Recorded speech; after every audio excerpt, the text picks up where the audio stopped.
એમાં પણ આપણે જ્યારે માલધારી વ્યક્તિઓ હોઈએ, આપણે જ્યારે પશુપાલન ઉપર જ આપણું જીવન હોય અને એ પશુપાલન કરતાં કરતાં જો કોઈ વ્યક્તિને કોઈ જાતની હાનિ થાય તો એ ઘણી તકલીફદાયક કહેવાય. એમ હમણાં 2-3 કિસ્સા જે આવી રહ્યા છે કે ભેંસોની વાત કરીએ તો ભેંસોની લાડ જે છે અહીંયાથી મોઢામાંથી જે પડે એ અડવાથી હડકવા થયો માણસને અને એ ભાઈ એક્સપાયર્ડ થઈ ગયા.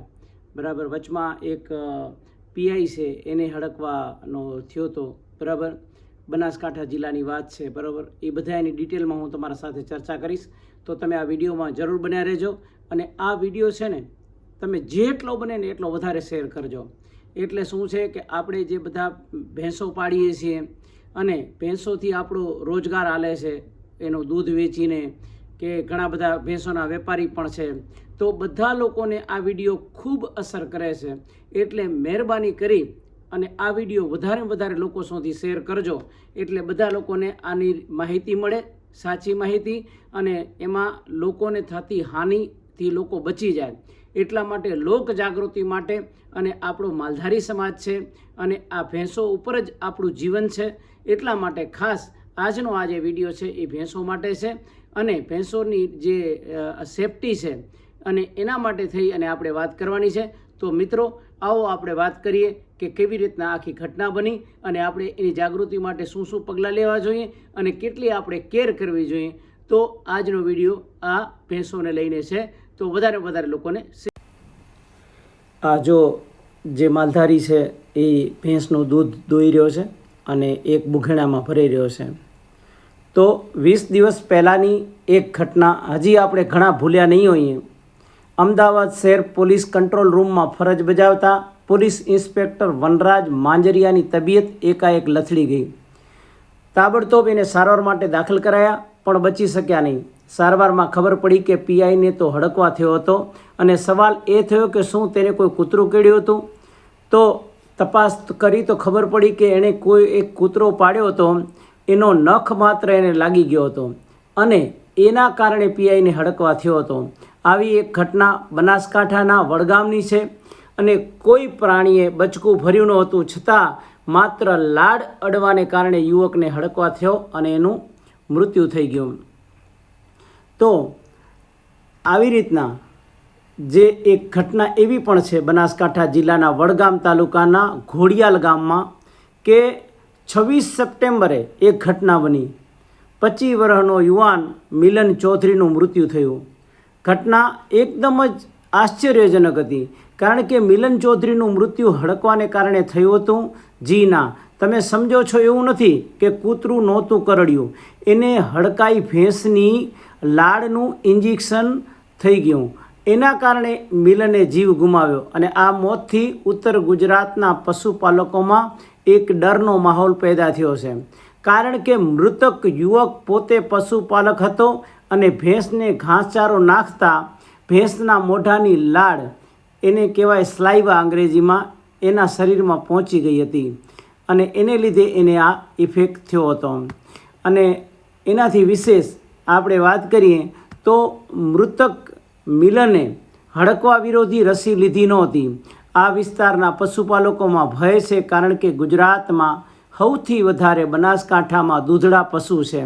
ગુજરાતમાં 36 લાખથી વધારે પશુપાલકો છે અને એમાંથી 11 લાખ જેટલી મહિલાઓ છે. ગુજરાતમાં કુલ 16,000થી વધુ ઉત્પાદક સહકારી મંડળીઓ છે અને જેમાંથી 4,150 જેટલી મહિલા સંચાલિત મંડળીઓ છે. બનાસકાંઠાની બનાસ ડેરી જેવી મોટી ડેરીઓમાં એક દિવસમાં 90 લાખ લીટર જેટલું દૂધ ઉત્પાદન થાય છે. આખા બનાસકાંઠા જિલ્લાનો મુખ્ય વ્યવસાય પશુપાલન પર ચાલે છે, જેથી બનાસકાંઠા જિલ્લાના આ ઘોડિયાલ ગામમાં ભેંસની લાડના કારણે થયેલા હડકવાથી પશુપાલક યુવકના મોતના સમાચાર આપણા બધાને ખૂબ ચિંતામાં નાખે એવા છે.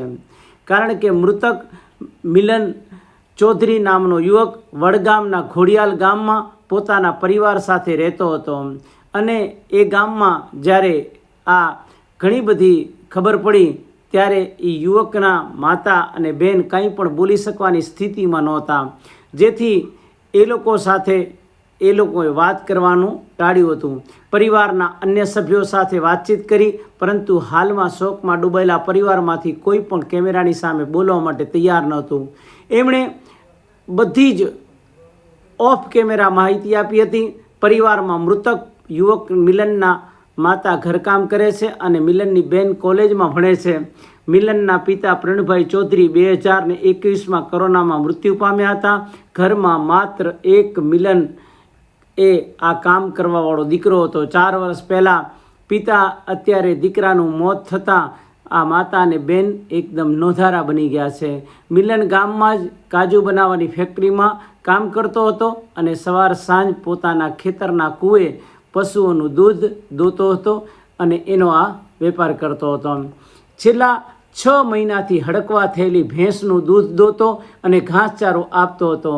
ભેંસ 1 મહિના પહેલાં જ મૃત્યુ પામી, કારણ કે હડકવા ભોગ લેનારો રોગ છે. એના 1 મહિના બાદ હડકાઈ ભેંસને ઘાસચારો આપનારા મિલનનું પણ મોત નીપજ્યું. યુવકને અણસાર આવી ગયો હતો કે તેની ભેંસને કંઈક થયું છે, પણ હડકવા થયો છે એવી ખબર નહોતી. વેટરનરી ડૉક્ટરને બોલાવવામાં આવ્યા ત્યારે ડૉક્ટરે કહ્યું કે આ ભેંસને હડકવા થયો છે. ભેંસને હડકવા કેવી રીતે થયો એની કાંઈ ખબર પડી નહીં. ગામમાં જાણકાર કેટલાક પશુપાલકોનું કહેવું છે કે કોઈ હડકાયેલું કૂતરું કરડી ગયું હોય, એના કારણે ખબર પણ ન હોય ત્યારે ભેંસ કે ગાયને હડકવા થતો હોય છે. જ્યારે ડૉક્ટરને ખબર પડી ત્યારે ડૉક્ટરે યુવકને ભેંસની પાસે ન જવાની સલાહ આપી હતી અને હડકવાની રસી લઈ લેવાનું કહ્યું હતું. પણ મિલને આમાં ધ્યાન રાખી નહીં, ડૉક્ટરનું સાંભળ્યું નહીં, રસી લીધી નહીં. મિલનને શરીરમાં કોઈ પણ તકલીફ નહોતી દેખાતી, એટલે તે નિશ્ચિંત થઈ ગયો હતો. પરંતુ 24 સપ્ટેમ્બરે બુધવારે તાવ આવ્યો અને કળતર થવા લાગી હતી.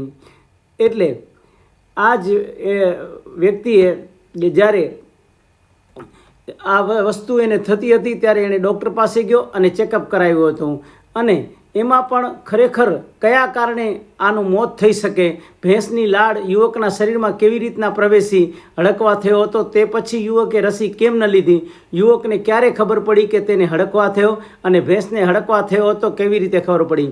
અહીંયાથી એક મારી યુટ્યુબ ચેનલના માધ્યમથી વચમાં એક મેસેજ પણ આપવા માગું છું કે કેટલાક લોકો ઘરમાં બિલાડા પાળે છે, ઘરમાં કૂતરા પાળે છે, બરાબર છે, અને એને ખવડાવે છે ને પીવડાવે છે. સેવા કરવી એ બહુ સારી વસ્તુ છે, એમાં કોઈ નથી. પણ કૂતરાને ગેટની બહાર રોટલા દો, બિલાડાઓને પણ ગેટની બહાર દૂધ પાવું એ પાઈ આવો, બરાબર. પણ આ ઘરમાં ઘો ઘાલતા નહીં. નકા એક દી ક્યારેક ને ક્યારેક તમારા છોકરાને કોકને નખ લાગશે, કોકને નોર ભરાવશે, ક્યારેક કોઈક ઘટના એવી થશે, તમારા કોઈ પણ તેલ હોય, દૂધ હોય, કાંઈ પણ તમારા ઠામડા હોય એ બોટી જાય અને એને જે રોગ થયા હોય ને એ રોગ ઘરમાં આવશે.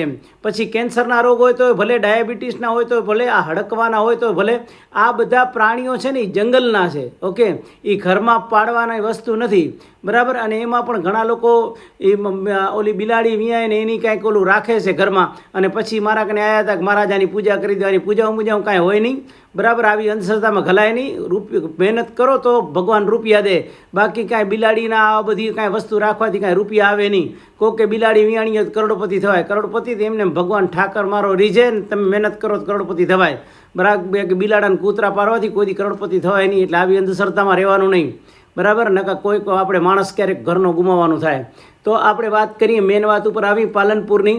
એ પછી ખાનગી હોસ્પિટલમાં ગયો, જ્યાં 1 દિવસ દાખલ રહ્યો, પણ બીજા દિવસે ગુરુવારે તાવે ઉઠલો માર્યો ને તબિયત વધારે બગડી મિલનની. અને ખાનગી હોસ્પિટલમાં ડૉક્ટરે કહ્યું કે હવે મારા હાથમાં કેસ નથી અને એને અમદાવાદની કેડી હોસ્પિટલમાં લઈ જાઓ. અહીંયા કને 25 સપ્ટેમ્બરે ગુરુવારની રાત્રે 2 વાગે મિલનને પાલનપુરની હોસ્પિટલમાંથી 140 કિલોમીટર દૂર એમ્બ્યુલન્સમાં અમદાવાદની કેડી હોસ્પિટલમાં દાખલ કરવામાં આવ્યો.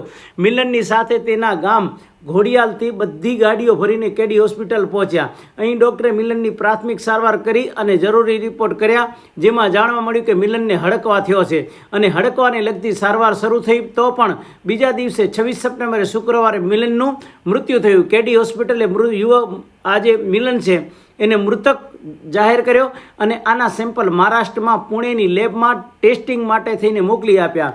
આ રિપોર્ટ આપ્યા બાદ હડકવાની જે પ્રકાર છે એ પ્રકારની ખબર પડશે. હવે આમાંથી ઘરમાંથી કોઈ જ્યારે વાત કરવા તૈયાર ન હતું ત્યારે એમાં સરપંચ છે ડોહજીભાઈ ચૌધરીને મળ્યા અને એણે કહ્યું કે અમારા ગામમાં ખૂબ જ દુઃખદ અને કલ્પના પણ ન કરી શકાય એવી ઘટના બની ગઈ છે. અમારા ગામના યુવાન છોકરાનું આ રીતે મોત થયું થતાં ઘણું બધું દુઃખ થાય છે. હાલ એમના ઘર પર આગ ફાટી હોય તેવી સ્થિતિ સર્જાઈ છે, કારણ કે ઘરનો જુવાન જોધ દીકરો જતો રહ્યો અને એના માતા પિતા અને બહેન પણ કાંઈ બોલી શકે એવી સ્થિતિમાં પણ ન હતા. એટલા આઘાતમાં ગમગીન વાતાવરણ સર્જાઈ ગયું છે. આ મામલે જ્યારે વડગામ તાલુકાના વેટરનરી ડૉક્ટર મુકેશભાઈ જેગોડા એના સાથે વાતચીત કરી ત્યારે જાણવા મળ્યું કે માણસને કોઈપણને હડકવા પશુના સંપર્કમાં આવે અથવા પશુ કરડે તો તાત્કાલિક નજીકના દવાખાનામાં જઈ અને હડકવાની રસી લેવી જોઈએ. પશુપાલક સામાન્ય રીતે તેની માવજત માટે ખોરાક પાણી માટે પશુના સંપર્કમાં રહેતો હોય છે. જો કોઈ પશુને હડકવા હોય અને તે પશુના સંપર્કના કોઈ પણ વ્યક્તિમાં આવે, જેમ કે પશુની લાળ તે વ્યક્તિના શરીરમાં પ્રવેશે તો હડકવા થવાની પૂરેપૂરી સંભાવના રહેશે. પશુની લાળ ત્યારે તે વ્યક્તિના શરીરમાં પ્રવેશે જ્યારે તે રોજ તેને ઘાસચારો ખવડાવતો હોય અથવા તો તેના હાથમાં કોઈ ઘા વાગ્યો હોય કે કોઈ નાની મોટી ઈજા થઈ હોય, જેમ કે હાથના નખની આસપાસ નાની મોટી ચામડી ઉખેડેલી રહેતી હોય તો પણ આપણને ખબર પડતી નથી, પરંતુ તેમાં જગ્યા થઈ જાય અને હડકવા થયેલા પશુને ઘાસચારો ખવડાવતી વખતે તે પશુની લાળ હાથમાં ચોંટે અને તે નખની આસપાસ નાની મોટી ચામડી ઉખડી હોય તો તે જગ્યાએથી શરીરમાં પ્રવેશે ત્યારે માણસને આવો કોઈ પણ હડકવા થતો હોય છે. પરંતુ આવા કિસ્સા જવલ્લે જ જોવા મળતા હોય છે. અને મિત્રો, ખાસ વાત એ તમને કહી દઉં કે અહીંયા કને મસ્કતમાં અને દુબઈમાં અહીંયા કને જેટલી પણ ગૌશાળાઓ છે ફોરેન કન્ટ્રીમાં, એ બધામાં જેટલા લોકો ઘાસચારો નાખવા જાય છે ને એને હાથમાં ગ્લોવ્સ પહેરેલા હોય છે, પછી મોઢા ઉપર માસ્ક બાંધેલું હોય છે, બરાબર. પણ આપણે તો ત્યાં કને એવી કોઈ સેફટી આપણે રાખતા નથી, કારણ કે વર્ષોથી આપણે પશુપાલન કરતા આવ્યા છીએ એટલે આપણા પાસે આવી કોઈ સેફટી આપણે રાખતા નથી. પણ ખરેખર આ રીતની રાખવી જોઈએ તો આવા બધી વસ્તુથી આપણે બચી શકાય છે. પછી આ મુકેશભાઈ જેગોડા કહે છે કે પશુને આવો કોઈ હડકવા થયો હોય ત્યારે તે પશુ ખાવા પીવાનું બંધ કરી દે છે, વારંવાર પેશાબ કરે છે, અમુક વાર આક્રમક બનીને મારવા દોડે, ત્યારે સમજવું કે તેને હડકવા થયો હોઈ શકે છે. જો કોઈ પણ પશુપાલકને આમાંનું કોઈ પણ લક્ષણ દેખાય કે હડકવા થવાની જાણ થાય તો સૌથી પહેલાં તે પશુને અન્ય પશુઓની અલગ કરવું અને આસપાસના અન્ય પશુઓને હડકવાની રસી મુકાવવી જોઈએ. સાથે પશુપાલકે તે પશુની માવજત કરતા સમયે ખૂબ જ કાળજી રાખવી જોઈએ, જેથી કરીને પશુના તે જે પણ કાંઈ રોગ છે એ માણસ સુધી પહોંચે નહીં અને પશુની પણ આપણે સારવાર કરાવી શકાય. અને આ સિવાય પશુના કરડવાથી પણ હડકવાનો વાયરસ માણસના શરીરમાં પ્રવેશ કરી શકે છે. હડકવા એક એવો રોગ છે કે જેમાં હડકવા થઈ જાય તો તેની કોઈ ટ્રીટમેન્ટ થતી નથી. પશુને હડકવા થઈ જાય ત્યારે માત્ર તે વહેલા મરી જાય તેવી જ પ્રાર્થના કરવી પડે, કારણ કે પશુને એટલી પીડા ઓછી થાય. અને પહેલાં તેને જે પણ એક વસ્તુ છે કે હડકવાથી મૃત્યુ તો નિશ્ચિત છે જ, પણ હડકવા થાય તે પહેલાં જ તેને રોકી દેવો જોઈએ. એટલે વેક્સિન, આ જે રસી છે એનો બેસ્ટમાં બેસ્ટ ઉપાય છે. આવા પ્રકારના કેસ ભાગ્યે જોવા મળે છે. સામાન્ય રીતે પશુ માલિક જાગૃત હોય છે અને આવી ઘટના ભાગ્યે જ એ પણ બેદરકારીના કારણે જ બનતી હોય છે. જ્યારે કોઈને કૂતરું કરડે ત્યારે તે લોકો તરત હોસ્પિટલમાં જઈને હડકવાની રસી લઈ લેતા હોય છે, પરંતુ આ રસી હડકવા થાય તે પહેલાં લેવી ખૂબ જરૂરી છે. અમે વડગામના એક પશુપાલકને પણ મળ્યા. તે રોજની 20 ગાય અને 20 ભેંસની માવજત કરે છે. વડગામ તાલુકાના મગરવાડા ગામમાં રહેતા રાહુલભાઈ ચૌધરીએ જણાવ્યું હતું કે હું 10 વર્ષથી આ વ્યવસાય કરું છું અને અમારું આ પશુપાલનનું ફાર્મ 2 વીઘા જમીનમાં ફેલાયેલું છે અને જેમાં અમે ચારે બાજુ ફેન્સિંગ કરેલી છે અને 24 કલાક અમારા ફાર્મનો ગેટ હંમેશાને માટે બંધ રહે છે. તો આવી રીતના અહીંયા કને 24 કલાક સીસીટીવી કેમેરા ચાલુ હોય છે, જેથી અમે કંઈ પણ બહાર ગયા હોઈએ તો પણ અમે નજર રાખી શકીએ છીએ. પશુપાલનનો વ્યવસાય કોઈ સામાન્ય વ્યવસાય નથી. આમાં ખૂબ જ કાળજી રાખીને પશુઓની માવજત કરવી પડતી હોય છે. જેમ આપણે આપણા છોકરાઓને સાવચેત રાખતા હોઈએ એવી જ રીતે પશુઓને કંઈ પણ તકલીફ ન થાય એ રીતે એની સાર સંભાળ રાખવી પડે છે. કોઈ પશુપાલકને અમારા જેટલા પશુઓ હોય તો તેમણે પશુઓને રાખવાની જગ્યાની આસપાસ ફેન્સિંગ કરવાની હોય છે, જેથી કરીને બહારથી અન્ય કોઈ હડકાયેલું પ્રાણી તમારા પશુના સંપર્કમાં ન આવે. આ સિવાય બહારથી કોઈ પશુ ખરીદીને લાવ્યા હોઈએ તો સૌથી પહેલાં તેને રસી મુકાવવી જોઈએ. કોઈ પણ ભેંસ તમે બહારેથી લઈ આવો તો એ ભેંસને પહેલાં તમે રસી મુકાવી દો, એટલે તમારે પછી ચિંતા જ નહીં. બીજું, પશુપાલન કરતા લોકોએ વર્ષે એકાદ વાર તો હડકવાની રસી લઈ જ લેવી જોઈએ, કારણ કે પશુપાલકો સવાર સાંજ એમના પશુઓની જોડે રહેતા હોય, પરંતુ જરૂરી નથી કે 24 કલાક પશુઓની સાથે રહે. કારણ કે જે લોકો પશુપાલન કરતા હોય ભેંસોની સાથે ને ગાયોની સાથે ને બરાબર, એ લોકોએ એકવાર તો રસી આની લઈ જ લેવી જોઈએ બરાબર. તેથી કરીને આપણે આવી કોઈ પણ ટ્રેજેડી છે એનાથી આપણે બચી શકીએ. અને બીજી વાત એ આખરે છેલ્લી બરાબર, કે આપણે એની દેખરેખ રાખતા હોઈએ તો પશુપાલકને હડકવા થવાની સંભાવના રહેતી હોય છે. રાહુલભાઈએ વધુમાં જણાવ્યું હતું કે જ્યારે કોઈ પણ પશુ જમે નહીં ત્યારે પશુપાલકને ખબર પડી જાય છે કે આ પશુને કાંઈક બીમારી થઈ છે, અથવા પશુ દિવસમાં ખુલ્લામાં બેઠું હોય ત્યારે એની આંખ અને કાન પરથી પણ ખબર પડી જાય છે કે આમાં એને કાંઈક બીમારી છે.